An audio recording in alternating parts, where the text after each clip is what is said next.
Hello guys, আসসালামু আলাইকুম। আজকে আমি ইফতার খুলবো। আজকে বারে সোমবার, আমরা রোজা রাখছি ঘরের সবাই।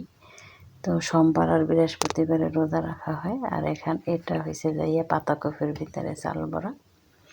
পাতাকপের ভিতরে চাল বড়া রাঁধছি খাসির গোশ দিয়ে। আর এটা হয়েছে যাইয়া পালং শাকের ভিতরে চাল বড়া রান্না হয়েছে। তো কীভাবে চাল বসছে এর আগে একটা ভিডিও দেখছি কীভাবে চাল এটার ভিতরে বটে। তো আর এটা আছে পেঁয়াজ রাখছি সাথে। আর এটা হয়েছে টমেটো দিয়া, মরিচ দিয়া, ধনিয়া পাতা দিয়ে একটা সস বানানো হয়েছে।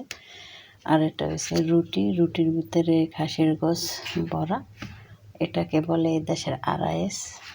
আর এখানে আছে যাইয়া ক্যাপসিকামের ভিতরে খাসির গোশ দিয়া চাল বড়া। তো আমি অর্ধেকটা আনছি।